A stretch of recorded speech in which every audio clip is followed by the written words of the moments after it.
Good morning बच्चों। पिछले class में लेक्चर 2 में हम माइनर को फैक्टर के बारे में बताए थे, फिर से बता रहे हैं। माइनर उपसारणिक है क्या? इफ बी डिलीट, यदि हम लोग हटाते हैं, इफ बी डिलीट यदि हम लोग हटाते हैं रो और कॉलम्स, रो और कॉलम को हटाते हैं पासिंग थ्रू एलिमेंट ए आई जे, एलिमेंट ए आई जे मतलब आयमा रो और जेमा कॉलम का एलिमेंट जो है जिस पंक्ति और स्तंभ से गुजरता है उसको हटाते हैं, तब प्राप्त जो है कहलाता है ए आई जे का उपसारणिक कहलाता है। ए आई जे का क्या कहलाता है? उपसारणिक। माइनर का पहला वर्ड एम है, इसीलिए इसे एम आई जे से सूचित किया जाता है। इसे क्या से सूचित किया जाता है? एम आई जे। माइनर का पहला वर्ड एम है, इसीलिए इसे एम आई जे से सूचित किया जाता है। हिंदी में बोलते यदि हम लोग अवयव ए आई जे जिस पंक्ति या स्तंभ से गुजरता है उसे हटाने पर प्राप्त ए आई जे का उपसारणिक कहलाता है।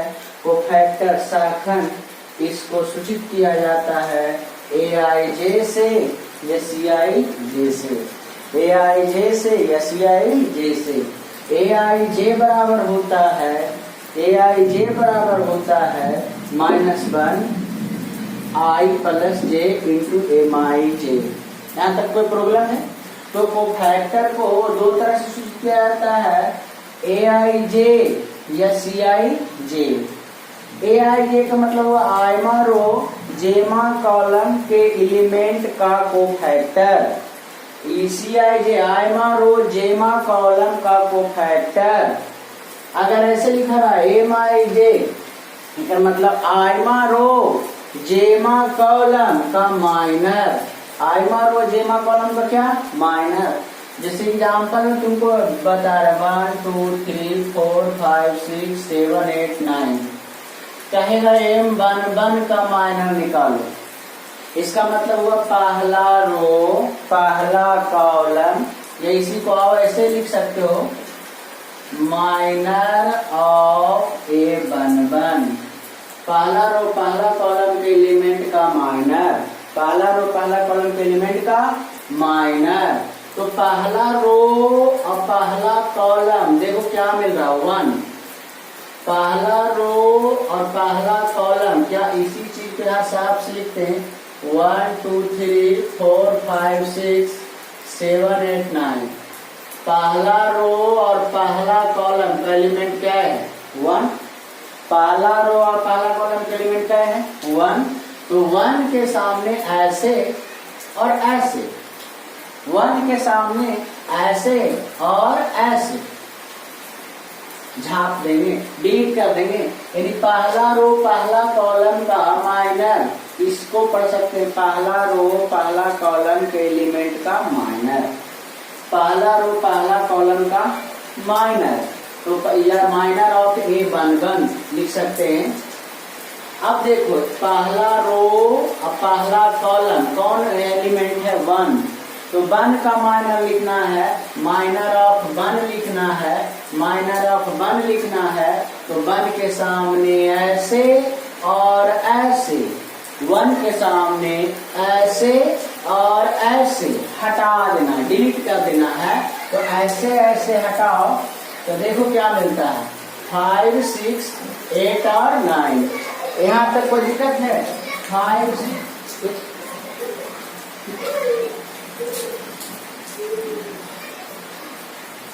6 8 और 9।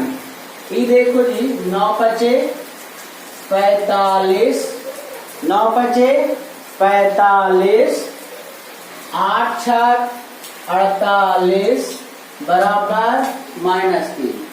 अगर ऐसे लिखा रहा 8 2 1 यानी दूसरा रो और पहला कॉलम, दूसरा रो और पहला कॉलम,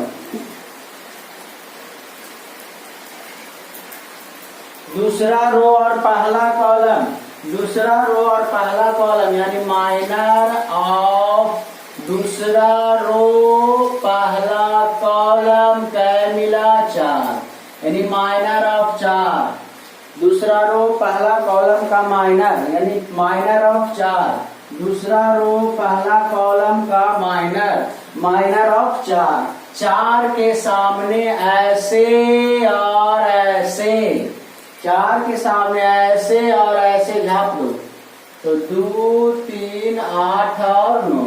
कोई दिक्कत है? 4 के सामने ऐसे और ऐसे, ऐसे और ऐसे झाप दो 2 3 8 और 9, 9 दूनी 18, 8 तिया 24 बराबर -6। अब देखो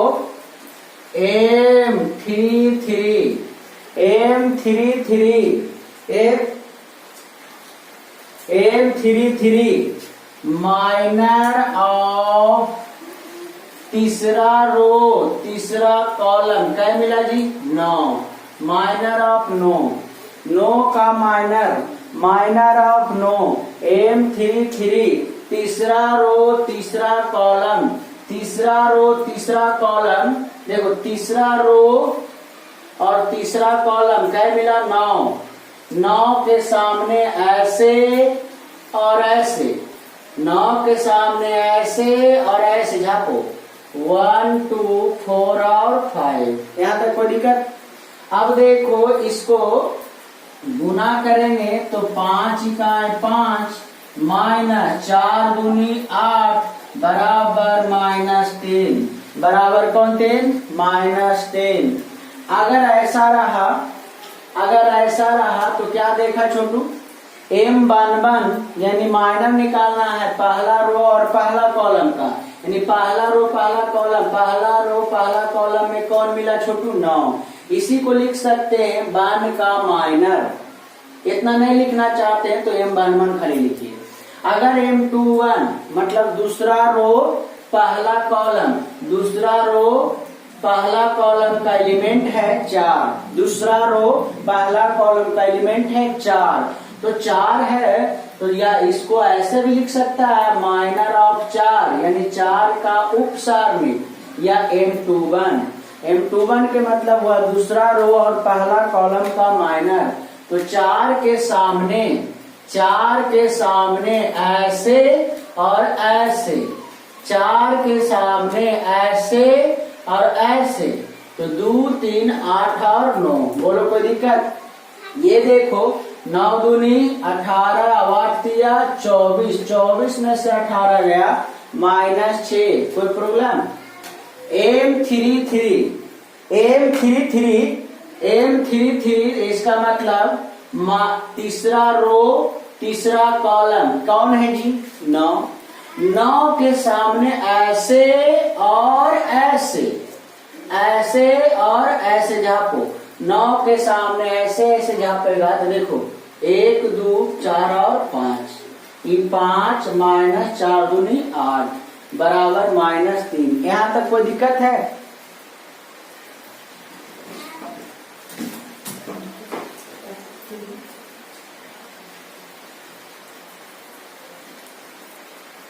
अब देखो छोटू यहां के बाद आगे देखो,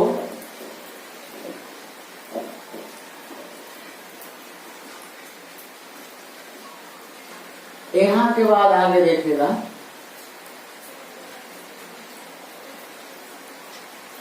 अगर ऐसे रहता M32 मतलब तीसरा रो दूसरा कॉलम का माइनर, तीसरा रो दूसरा कॉलम का माइनर, या इसको लिख सकते हैं तीसरा रो दूसरा कॉलम का माइनर कौन हुआ? 8, माइनर ऑफ 8 का माइनर, किसका माइनर? 8 का माइनर। तो 8 का माइनर निकालना है, माइनर ऑफ 8, किसका माइनर छोटू? 8 का माइनर यानी 8 के सामने छाप देना। तो 8 के सामने या तो ऐसे डिलीट कर देना है या ऐसे डिलीट कर देना है या ऐसे डिलीट कर देना है, ऐसे या ऐसे।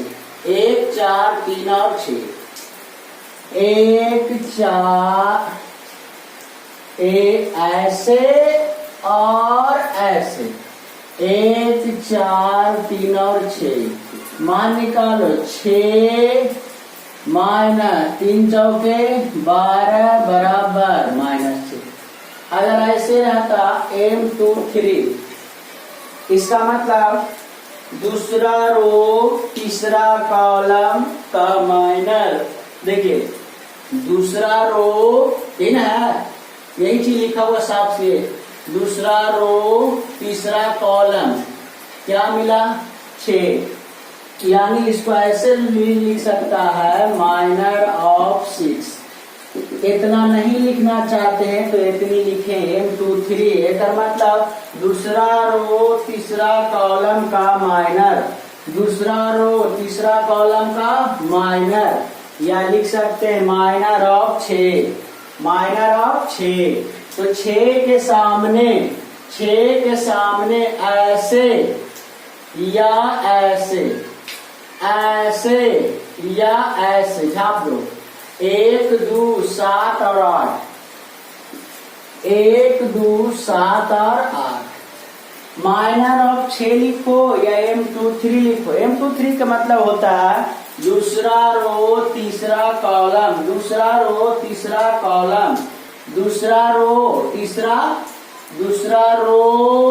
तीसरा कॉलम। 6 देखो जी, 6 के सामने झाप दो तो 6 ऐसे झपाएगा और ऐसे झपाएगा।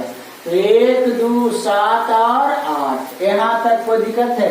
1 2 7 और 8 गुना करो, ये हो जाएगा 8 माइनस 7 दूनी 14 बराबर -6।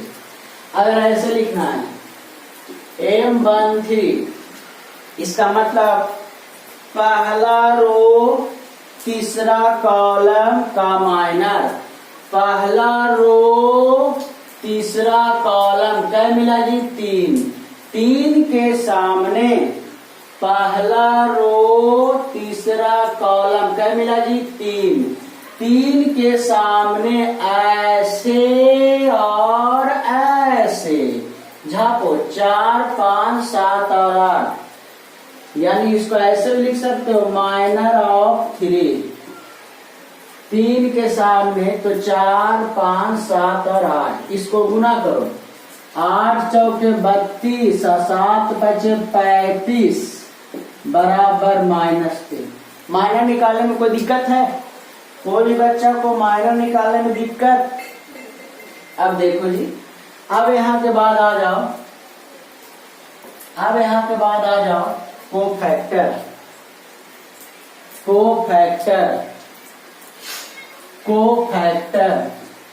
M11 था, M11 यानी माइनर ऑफ 1 का माइनर था ऐसे और ऐसे, तो 5 6 8 और 9, यानी 9 बचे 45, 8 6 45 -3। M12 था यानी माइनर ऑफ पहला रो दूसरा कॉलम, पहला रो दूसरा कॉलम 2 मिला, 2 के सामने ऐसे और ऐसे, ऐसे और ऐसे झापो तो 2 के सामने झापेगा तो 4 6 7 और 9, ये आ गया 9 4 36 42 बराबर -6। यहाँ तक कोई दिक्कत है तो बोलेगा। तो यहाँ देखो बांटू, पहला रो दूसरा कॉलम 2 है तो 2 के सामने ऐसे और ऐसे झापो 4 7 6 और 9, 9 4 36 42। अब यहाँ के बाद देखो जी, वो फैक्टर की बात करते हैं, तो फैक्टर की बात करते हैं तो देखो आगे, अगर तुमको बोलेगा ऐसे 1 इसका मतलब लिखना है पहला रो पहला कॉलम का कोफैक्टर। तो कोफैक्टर का सूत्र हम यहाँ बताए थे, AIJ बराबर -1 I + J, और इसी के माइनस से गुना कर देना है, इसी के माइनस से क्या कर देना है, गुना कर देना है। -1 i प्लस जे, और इसी के माइनस से क्या कर देना है, गुना कर देना है। तो aij बराबर -1 i प्लस जे, और इसी के माइनस से क्या कर देना है, गुना। तो बताओ, ये है पहला रो पहला कॉलम का माइनस, यानी लिखो -1, एक आई के जगह पर 1, जे के जगह पर 1, तो 1 प्लस 1 और इसी के माइनस से गुना कर देना, माने आई जे के जगह पर 1 रख देना है। तो जहां आई रहे वहां 1, जहां जे रहे वहां 1।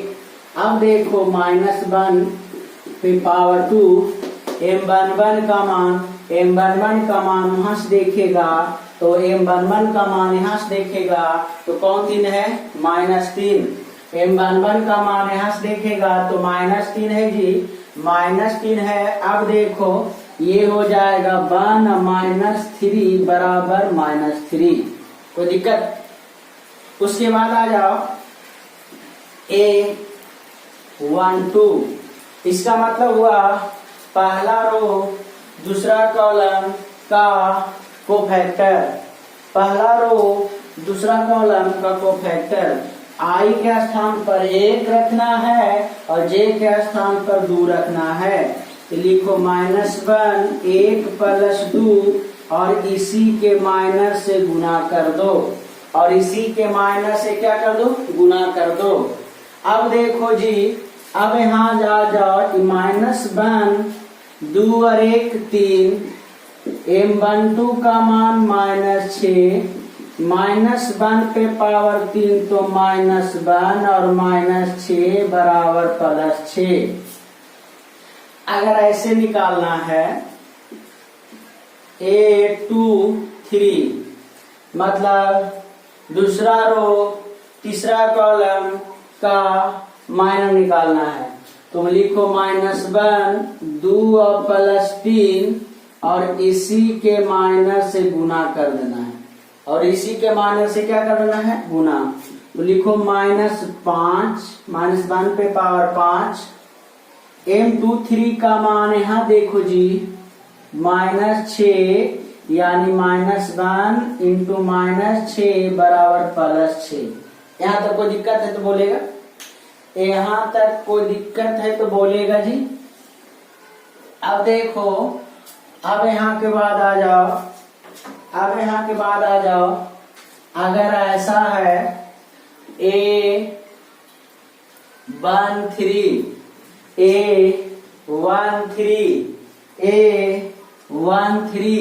इसका मतलब पहला रो तीसरा कॉलम, पहला रो तीसरा कॉलम का कोफैक्टर, तो लिखो -1 1 प्लस 3 और इसी के माइनस से गुना कर देना है। -1 1 प्लस 3 और इसी के माइनस से क्या करना है, गुना। -1 पे पावर 4, m13 का मान देखो, m13 का मान देखो, यहाँ आ जाओ -3 -1 पे पावर 4, -1 पे पावर 4, यानी इसको लिखो +1 -3 बराबर -3। यहाँ तक कोई दिक्कत है? तो देखो जी, सबसे पहला बात है कि कोफैक्टर को हम बोले थे कि AIJ से लिखा जाता है या CIJ से लिखा जाता है। अब तुमको दे दिया कि A11 निकालना है, इसका मतलब पहला रो और पहला कॉलम का कोफैक्टर। तो कुछ नहीं करना है, यहाँ देखिए I प्लस J IJ, जहां जहां I रहे वहां 1 और जहां J रहे वहां 1। देखो यहाँ I और J था तो 1 प्लस 1, यहाँ I और J था तो 1 और 1। -1 पे पावर 2, m11 का मान -3, m11 का मान कहाँ से, यहाँ था -3, तो यहाँ आ जाओ, हो गया 1 -3 बराबर -3। अब देखो A12, इसका मतलब पहला रो दूसरा कॉलम, पहला रो दूसरा कॉलम, पहला रो दूसरा कॉलम का कोफैक्टर, पहला रो दूसरा कॉलम का कोफैक्टर, यानी लिखो जहां I है वहाँ 1 है, जहाँ J है वहाँ 2 है, जहाँ I है वहाँ 1 है, जहाँ J रहेगा वहाँ 2। जो करना कुछ नहीं है, जहाँ पर I रहेगा वहाँ पर 1 रखना है, जहाँ J रहेगा वहाँ 2 रखना है। यहाँ I है तो 1 रखे, जहाँ J है वहाँ 2 रखे। अब देखो -1 पे पावर 3, M12 का मान यहाँ पर था -6, तो यहाँ आ गया -1 और -6 बराबर +6।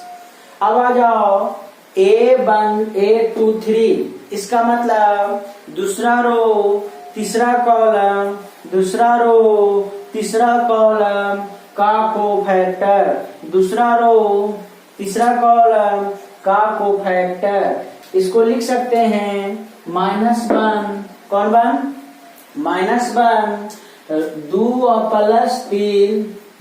प्लस 3 और इसी के माइनस से गुना कर देना है, इसी के माइनस से क्या कर देना है, गुना कर देना है। तो यहाँ A23 मतलब दूसरा रो तीसरा कॉलम का कोफैक्टर, तो कुछ नहीं करना है, जहाँ I रहेगा वहाँ 2 रखना है, जहाँ J रहेगा वहाँ 3 रखना है। तो यहाँ देखो I के स्थान पर 2, J के स्थान पर 3, I के स्थान पर 2, J के स्थान पर 3।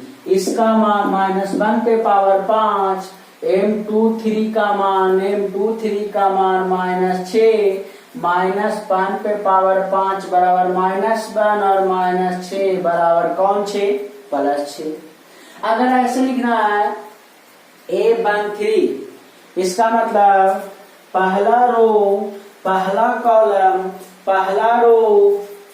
कॉलम का कोफैक्टर, पहला रो तीसरा कॉलम का कोफैक्टर, तो कुछ नहीं करना है, जहाँ I रहेगा वहाँ 1 रखना है, जहाँ J रहेगा वहाँ 3 रखना है।